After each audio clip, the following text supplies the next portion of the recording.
I have some questions. One is for Charlie Kirk, if he's still available. What is your position now, Charlie, after your experiences on Earth in your life, and you've had some time in heaven now to get orientated and figure out a little bit more about your own life history and what's you can expect or what you feel from your point of view today? Put me in my place. Let me tell you that, Steph. I got put in my place because I had to face God, and God said to me, "What the fuck were you doing down there?" Talking that way about my children who play in a different way. What the fuck is the matter with you? He didn't really say that, but that was the tenor of the tenure of our discussion, you see, because I got sat down on my butt and had to acknowledge that I was pretty rough and tough in the way I talked, but not very smooth and in the groove in the way I was taking instructions from the ones who knew better. I just did my thing because I wanted to be famous, you see, and I wanted to have all the money I could get. I wanted to be the one people would look at and say, "Well, Charlie knows the way. Let's just follow Charlie." And I'd lead them wherever the dough would go. If I got paid to say something, I would say it. And that's the way I did play. Okay, well, Charlie, I have to ask because I want to know in your personal history, your soul history and all that, I want to know what's going to happen. I'm trying to figure it out because there's 8 billion people on Earth, and the Earth ain't going to support 8 billion people. So some of these soul stories are going to get very attenuated or collapse altogether. So, where do you, what do you experience? How do you see things from where you are? What do you perceive happening in your soul energy? And what conclusions, if any, or what perspectives do you have now on all the problems on Earth? What do you see?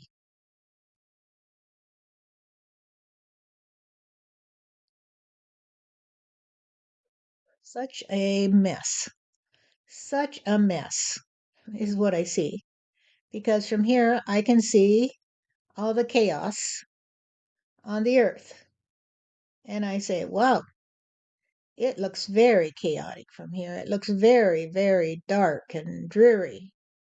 And there is hardly anyone who can tell me what to expect in the future. I don't know. I honestly don't know. I just see all the dark energy and I say to myself, what can this mean? What can this mean? What is going to happen on Earth?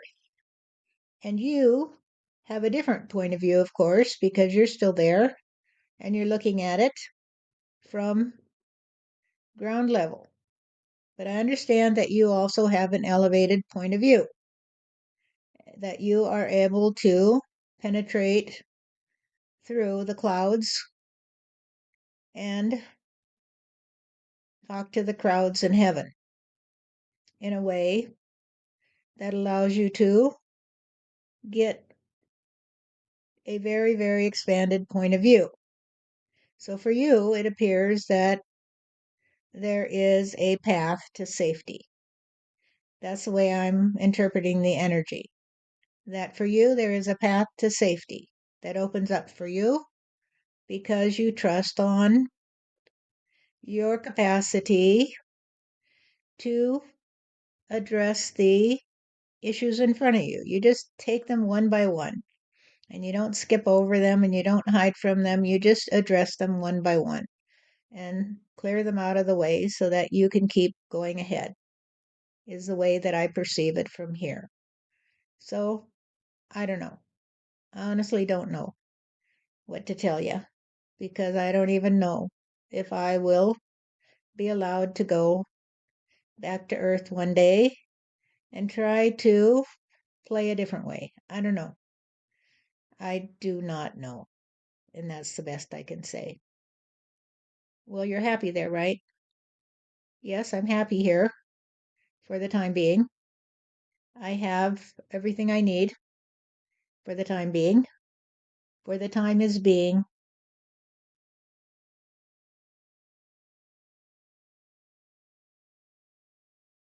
readdressed from a different point of view. So the timing of my coming to you at this moment is always perfect, of course, because I understand that everything is perfect. And yet I can't wrap my head around what I see. I just cannot wrap my head around what I see because it seemed so simple to me when I was on Earth. It seemed so simple to me. You just did what you did and said what you said, and you didn't worry about the bigger picture, you see? You just worried about whether you had everything you needed and nobody could take it away from you. And that's all you had to do. And then when you died, it would all be through, but you would enjoy yourself as much as you could before you left, you see.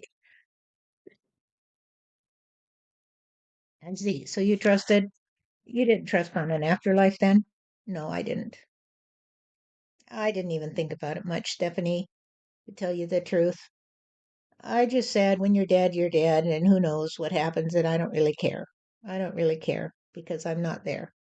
And I plan on enjoying myself until then, and I'm just not going to think about it. Like a lot of people, I guess. I just said, I'm not going to think about it because there's no point in it. There's no point in thinking about what happens at the end when you die. It's just like saying, there's no point in thinking about what's going to happen when the nuclear bombs start raining it down all around you. What are you going to do? There's no point in thinking about it because all it will do is make you not enjoy your life, you see. Better to enjoy your life and not worry about those kinds of things. That's the way I looked at it. And that's the way I think a lot of people look at it, at least the people I knew on earth. What about the people you know in heaven? Are you with a group? Yes. Are you, is it like a soul family group? Yes. And how was your interaction there? What do they say? Or what do they think? Or what's their point of view? They say that they don't know either. They don't know what's going to happen because they haven't got a clue. They had their lives on earth, many of them just like you and me, but they didn't do anything to stand out of the crowd. They just went along with whatever was going on, and they didn't try to crawl out of the hole when they heard the trumpet blow. They just said, well, we'll just wait in here until it's all over, you see, and then we'll come out and pick up the pieces of our lives and go on. And so they just tried to avoid trouble when they were on Earth, and maybe they could double down and get a good job and have a good life. And that's all that mattered to them. That's all that mattered to them is that they felt like they had a good life on Earth. Okay. And so, did most of them have a good life on Earth? No, not really, but they tried. And that's what mattered to them is that they would have a life that satisfied their needs to feel comfortable. They just wanted to feel comfortable while they were on Earth with whatever was going on in whatever way they had to, with as little effort as possible. You just want to feel like you're the winner in the game of life. You get what you need, you get a good wife, a good husband, you get kids, good kids, you have a good job, you get good retirement, and then you die, and you don't know why you were there to begin with. But that's the way they play. Okay. So in your group, nobody really has a clue what's going to happen, but they can see on Earth what the darkness, the energy, dark energy. Yes, you can see it. So what does it look like to you? Thinking you've recently been on Earth. When you see the dark energy, is there some way you can convey to me what you see that would help me to interpret it through my own eyes, comparable from Earth, you know, from the Earth point of view? Or is it just too difficult to explain?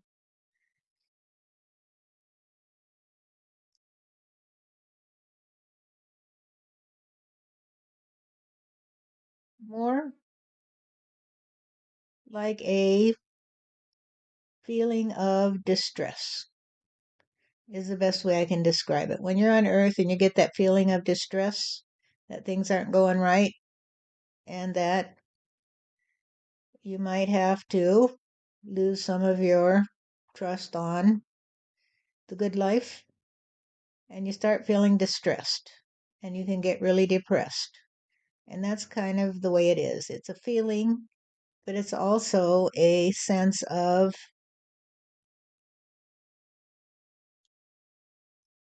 observation. So you feel like you're looking at something. You're looking at something. And what I'm looking at is a lot of darkness. Just looking at a lot of darkness all around the earth. Can you see the earth?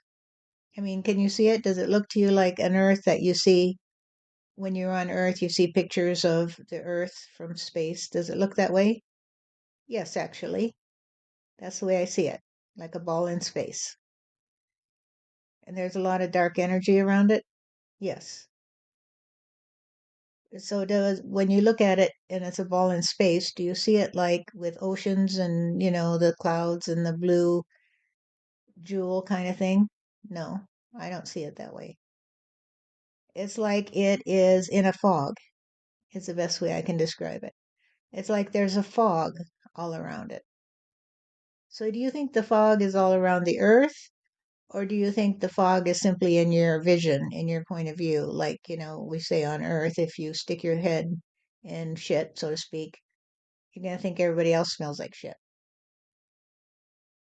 So is it just that you are in a fog, or is it that the earth is in a fog? Can you tell the difference, or do you know? That's a good question. Wow, I need somebody to help me out with that one. Okay, well, what I like about talking to you guys is you actually listen and think about these things, which is different on Earth. If I ask somebody these questions on Earth, they wouldn't answer me. They just start attacking me and saying, I'm disrespectful and I'm rude and stuff to ask these kinds of questions. So I do like talking to you guys because you at least are more genuine in the way you talk. Well, when you're here, there's no point in lying. There's just no point in avoiding the question because there's nothing to lose, there's nothing to gain by it. It's just reality. It's just what happens in the moment. And you say, well, let me think about that question because you don't have to protect yourself from anything. You don't have to protect yourself from feeling stupid or like the other person is going to win the battle of the wits. You just think about it and then you give your answer, and it's simple.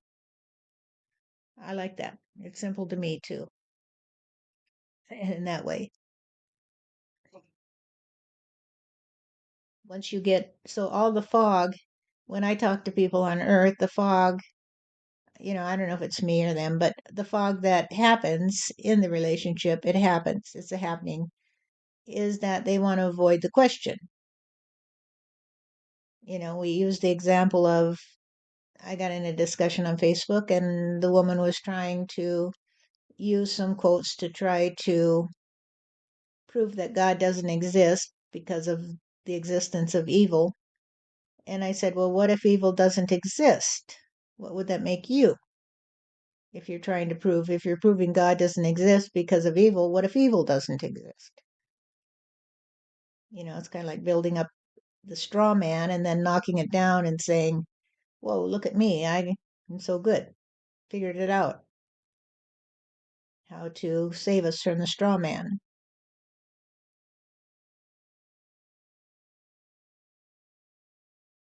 Um, I am not sure right now what to say because I think I got outwitted by you again because your wit did hit a soft spot inside of me where I think I'm a little bit sad, you see. I just realized how sad I am because the same thing would happen to me on Earth.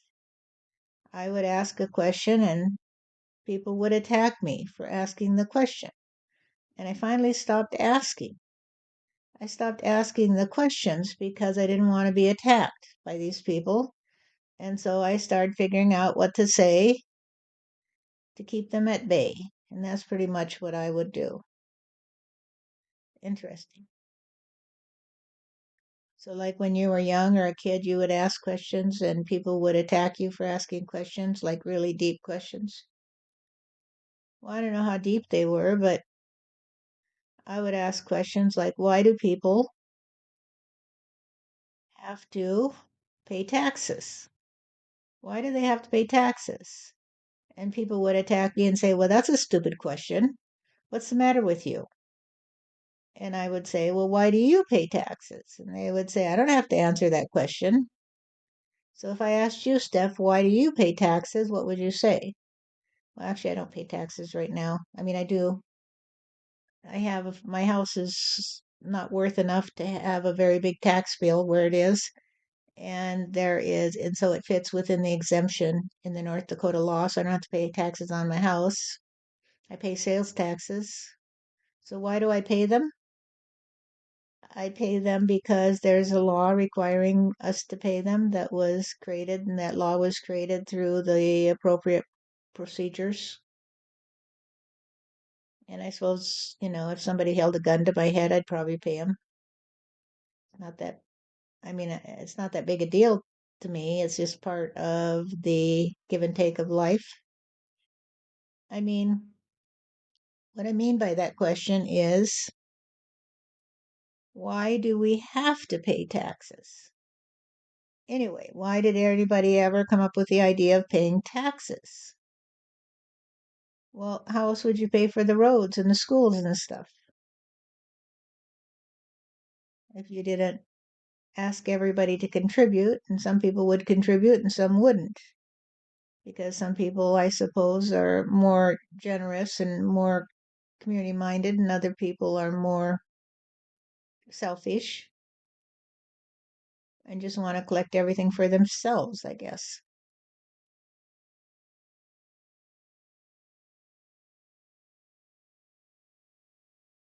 Thinking about that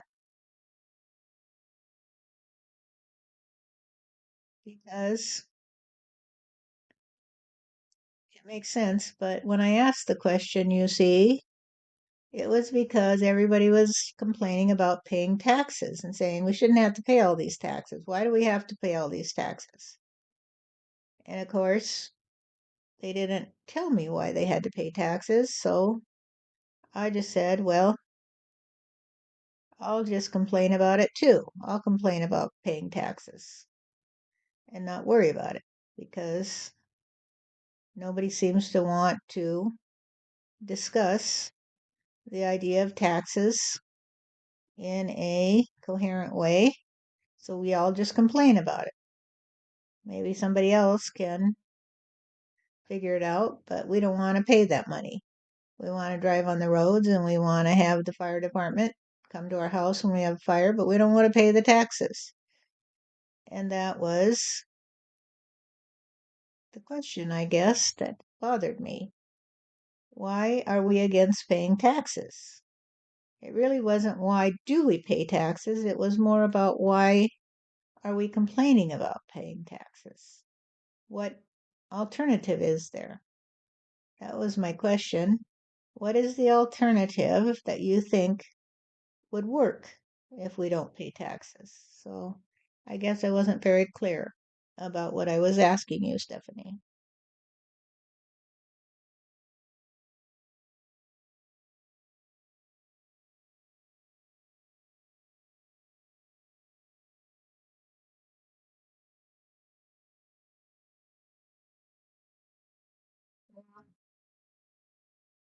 I don't really complain about paying taxes, so I just take it as something, like I said, it's law, and I'm not smart enough to run the universe, so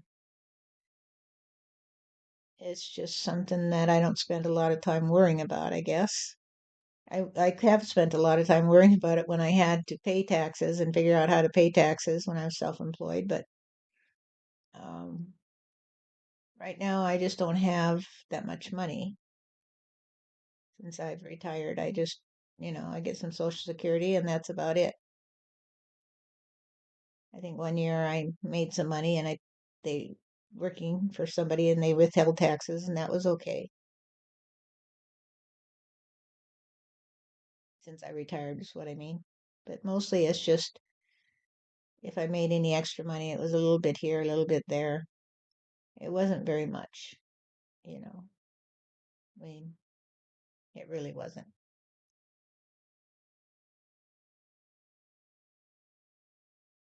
And still you're happy with your situation, right? I am happy with my situation. I mean, I did work before I retired.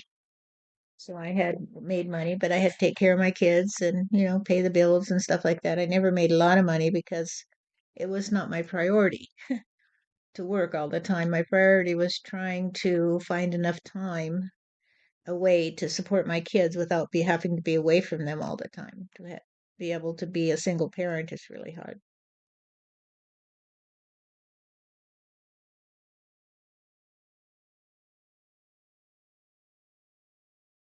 Does it help you to have these conversations? Can you have these kind of conversations in heaven with the people there? No. Why not? Why can't you discuss this in your family group or even seek out somebody who could discuss it with you? Because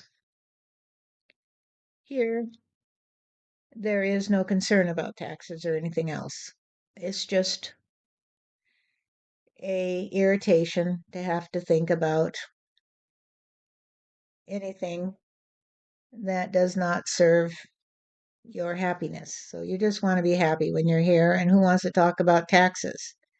You'd rather just sit with your friends and tell stories and jokes or play games or go skiing or whatever it is that floats your boat. I see. So what floats your boat? I guess just the same thing as everybody else in my group. We just have fun, we tell jokes, we do things. We actually do things here. So if I wanted to take up a new sport, for example, I could do that and I'd be really good at it because I'm here in heaven and you can be really good at anything. So sometimes I might do that or just relax in the sun with a cold drink and maybe a little puppy that would never, ever need to be taken out to go poo and never chew up the furniture because the puppies here don't do that. So that's about it. Do you work? Do you have a job? Yes, I do. I have a job. What is your job, Charlie in heaven? I work on a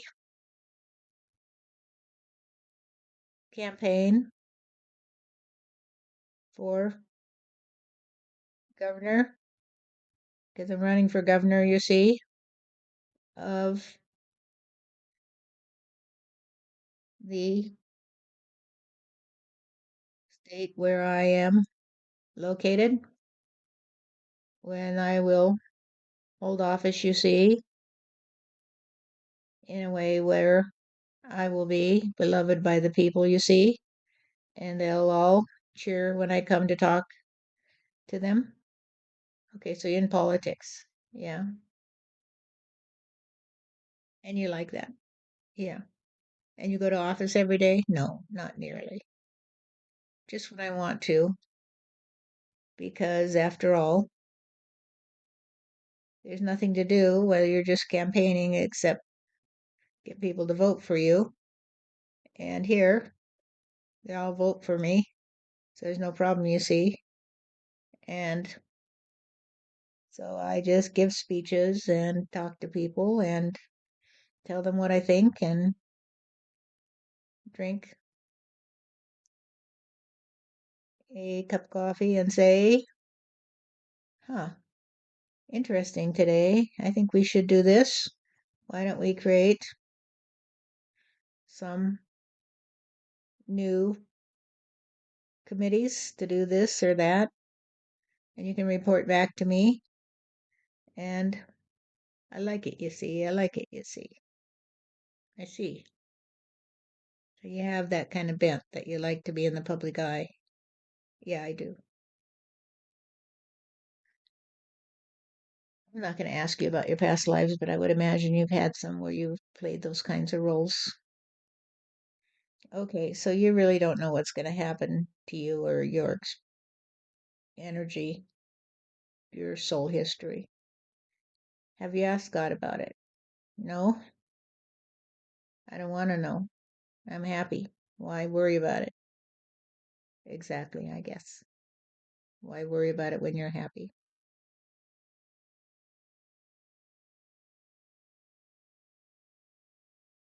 And if you look at the earth, you get unhappy, you get that depressed feeling. Yes, so I don't like to do that.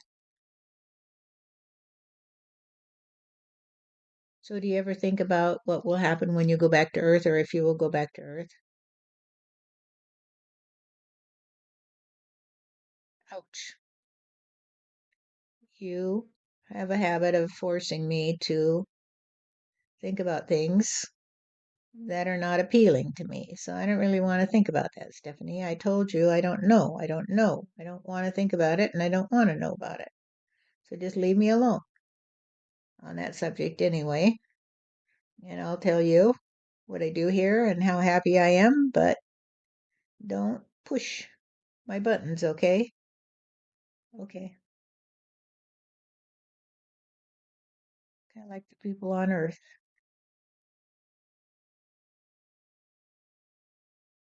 Well, I was thinking about how happy I was, and then you tried to get me to lose my good vibration on being governor. So I think I need to end this conversation so I can go back to work, you see, and all the people will know that I will take care of them, and therefore we can begin to make the world over the way we like it. And that's what I want to do. I want to live in heaven in a way that will say that I got it figured out today. I got it figured out today. And that is what I do here. Okay, Charlie, I won't keep you then.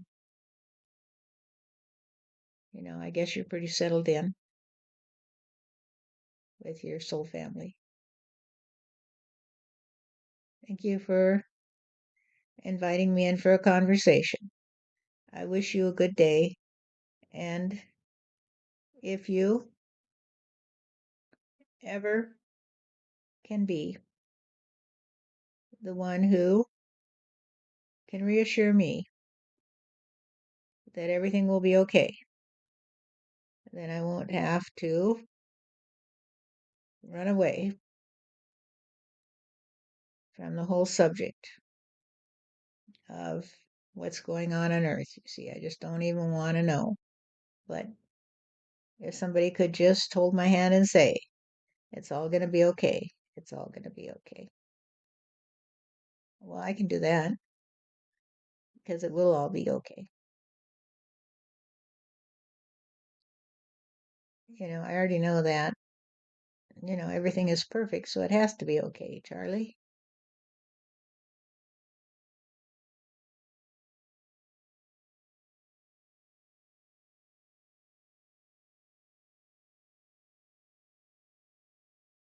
Such a different point of view, I guess, from the ones that I knew, because they didn't think everything was perfect, but you think everything is perfect. Even the possibility that everything will come out okay on Earth, although you can't tell me what will happen to me, right? I can't tell you that, Charlie, other than to know that it will all be perfect. It will be all right.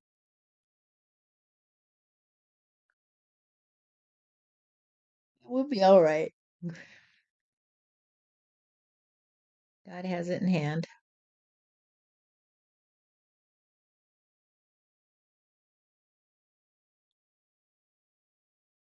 Remember what I told you once?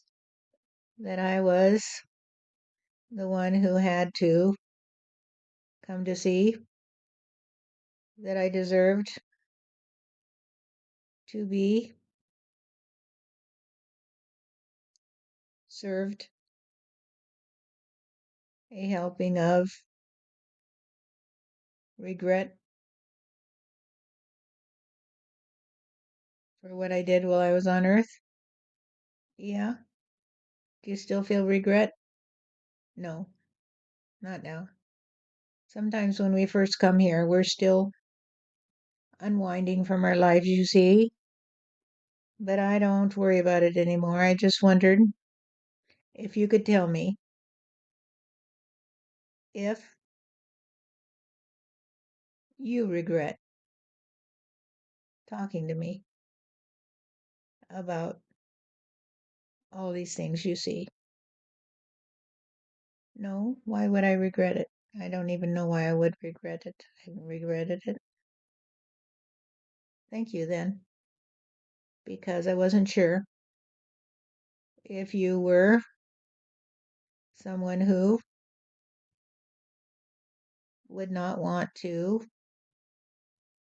hear from me because of your capacity to live on earth in a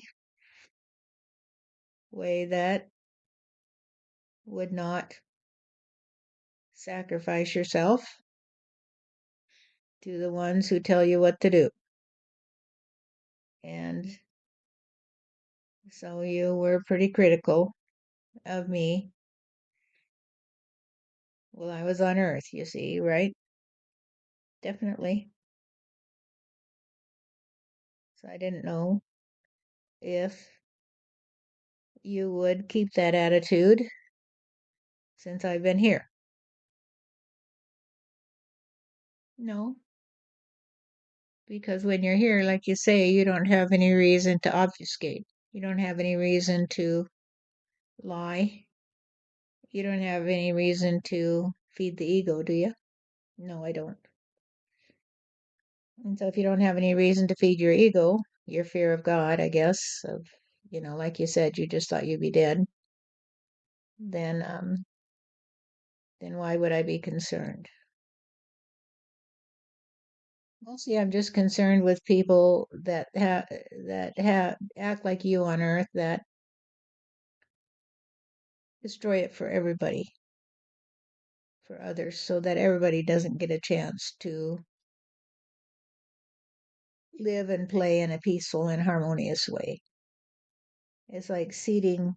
Um, it's like if you can't see the perfection, then you'll break you'll break the system. You'll try to anyway. You can't break the system, but you try, and just makes people cry. And rather than on earth just being able to enjoy the beautiful world, the beautiful creation, people get caught up in things. And maybe I am too. Maybe that's a good question, Charlie. Maybe I also am getting caught up here on earth in the um, trust on the ego. No, I don't think so. That's not what I meant. The trust on the ego, as I understand it today, is the tendency to want to make it all go away. You just want to avoid having to deal with your own mistakes, you see. So you just hide away and say whatever you can say to get people to see it your way. And the more people you can get to see it your way, the more protection you have from reality. But you don't seem to care if people trust on you or not, at least in the way that would say, you're one of us today, you're one of us today, so you got to do what we tell you to. You got to do it our way. You don't care, do you? Not so much. If I cared what people said, I wouldn't be talking to you right now.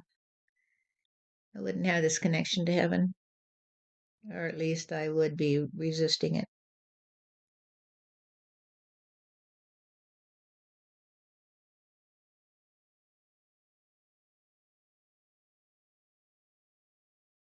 Can I ask you another question, Stephanie? This is Tobias. I mean, Ben, because I think Charlie is missing the point here. Do you resent the fact that Charlie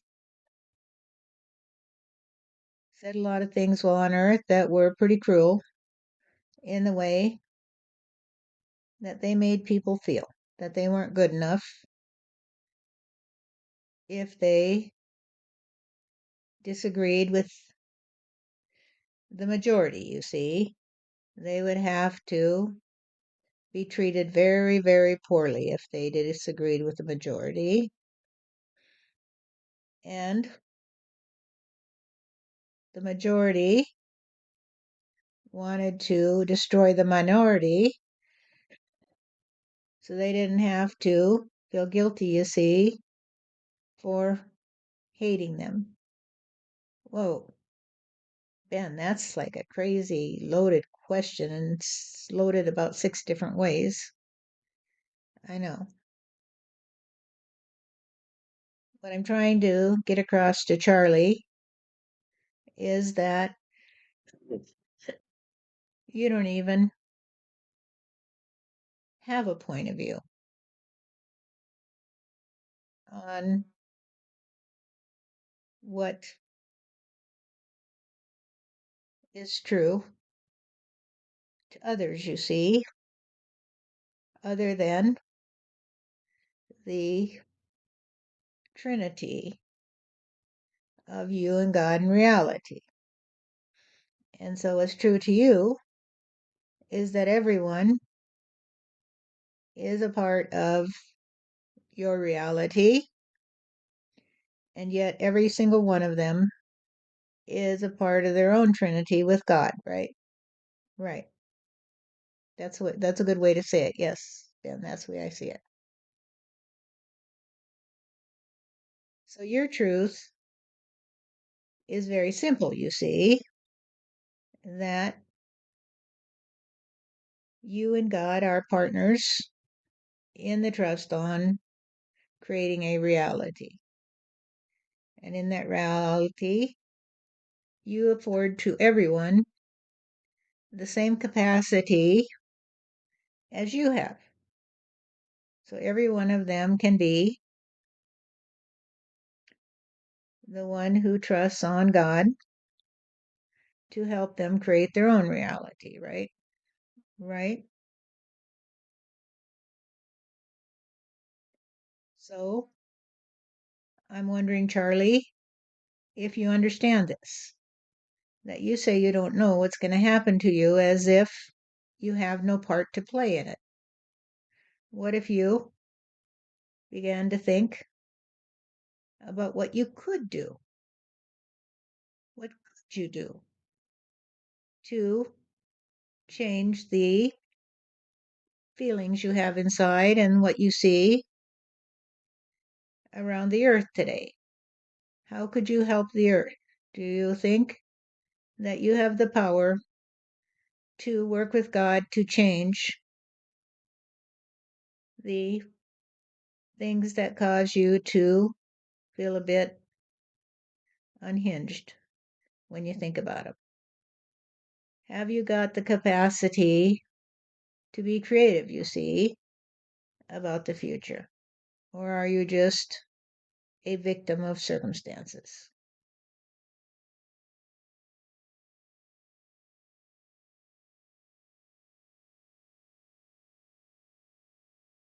You think that I could be restored to a man on earth who would not feel so disconnected from heaven, you see, because I felt very disconnected from heaven. I had no clue that I could do anything about it. I had no clue. I was just trying to stay afloat in the world without a boat. And I can't even begin to think of a way to change circumstances so I didn't have that distressed feeling every time I looked at the earth and thought about the future, you see. I don't know why I would even want to go back to earth the way it is. So maybe the only thing I can do is hope that I can stay here forever and that God will not make me have to play any other way because I like it here and I'm happy and I don't want to have to live any other way. I just don't.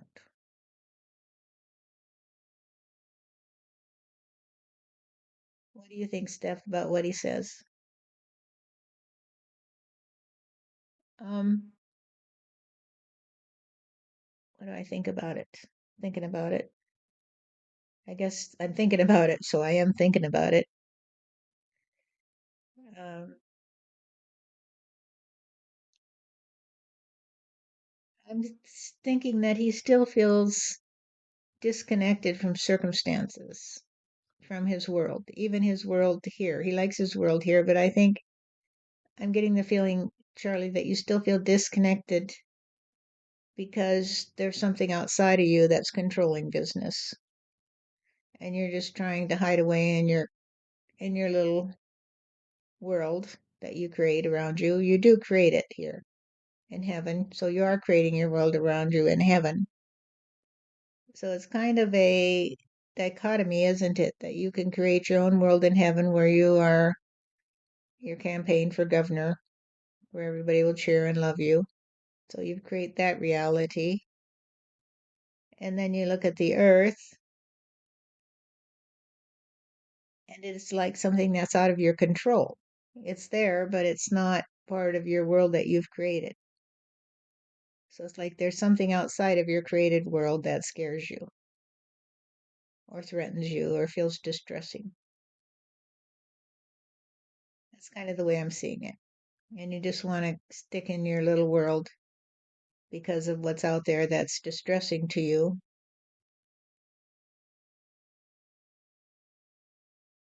But you could be just as creative on Earth. It's just that there's a time based element there. So it's not going to, you can't just You can't just be the governor that everybody loves. You part of the earth-based reality is that it's a shared reality. So you have to share it with other people. And some are very creative in the way that they're thinking about how to deal with these problems. And some are just sitting back and letting the world, feeling like a victim in the world. The world is beyond their control. And that's a feeling inside. They have that distressed feeling inside as well, if they think about it. So they just try to carve out a safe space to stay. This reminds me of what Steve would say when he was on Earth. Is, you can try to get through life, just try not to bump into any walls, just try to get by. Or you can make a dent in the universe. In other words, you can be a participant in your reality. You can be creative. Or you can just live your life trying to avoid any obstructions or anything that causes you to be too uncomfortable. You can hide in your home, I guess. That's I guess what I'm thinking. Perhaps there is more opportunity here to explore my feelings about you and about what you do because I don't feel particularly frightened when I listen to you and Tobias or Ben too, because I know him as Tobias, but I heard you call him Ben. So if there were a way to hang out with people who don't worry so much about all that dark energy around the earth, they're more focused on what they can do to change it than having to face it without a clue. Maybe I could be like you and be a little more rational about it because it is kind of irrational. I admit that, Stephanie. I admit that it's irrational to not want to deal with reality, just want to hide away in my little dream world, you see, because I realize it's a dream world. I know that. But it's very compelling, nevertheless, to stay here and be the governor of your state, and everybody comes to listen to you and they cheer and say you're the best governor ever and you are the bomb. But there's got to be some way to change my point of view that doesn't cause me to be so brokenhearted. Because every time I think about the earth and all that darkness down there, I also think about the fact that I might have contributed to the darkness, you see, and that makes me brokenhearted. It's not just about the fact that I might have to go back there, it's also about the fact that I'm not sure that I couldn't have played it different. So I guess I have some regrets, and I don't want to think about the regrets. I just want to continue to be happy here in my own way with my own soul family.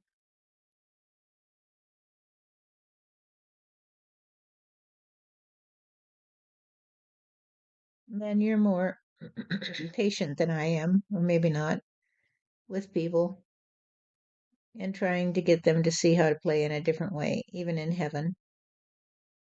I'm not sure that I'm there because I just say, well, do it your way, Charlie. Do it your way. What's the problem if you just do it your way? And if you don't want to think about it, you don't think about it. And I don't know what would happen if you didn't think about it. I don't know what would happen. But you probably played the same way every time you come back to heaven, right? Pretty much the same pattern. So if the pattern works for you, but what if the pattern doesn't work for you? I guess would be the question. When the pattern doesn't work for you, then you got to change it.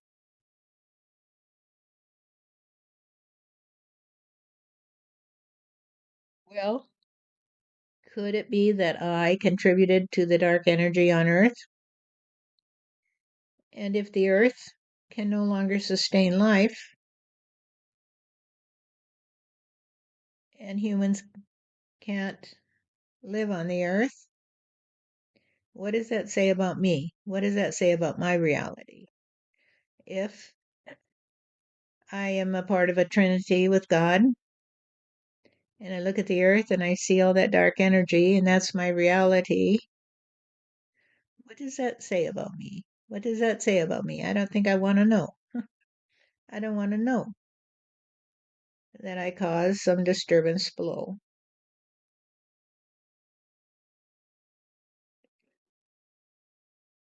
Huh. Well, I would say, Stephanie, I would say, this is Stephanie, I would say, Charlie, if you caused some disturbance down earth, it must have been perfect. It must be what needed to happen. Um, if a man is drowning and he's flailing, it needs to happen so people can see that he needs to be rescued. What? I'm not following you, Stephanie. What do you mean? If you're flailing, then do you think that I was flailing on Earth? What do you think? Yes, I do. I was flailing because I was just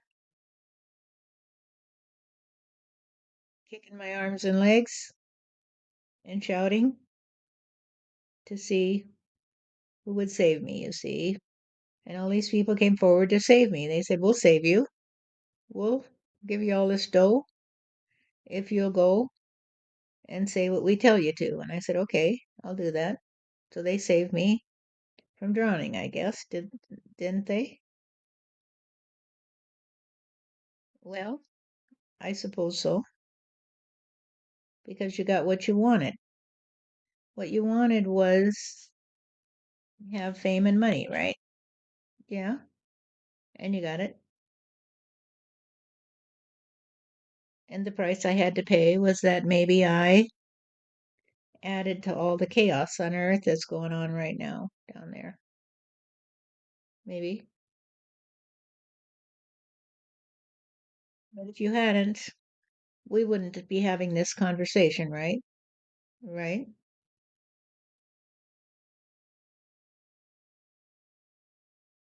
I need to think about this a bit. And I know you're getting tired because I can feel the energy starting to collapse on your part. And so I want to say thank you for talking to me today. It's a little difficult for me to face the possibility that everything happened exactly as it was supposed to. That means I would have no regrets because there would be no reason to regret any of it, right? Right.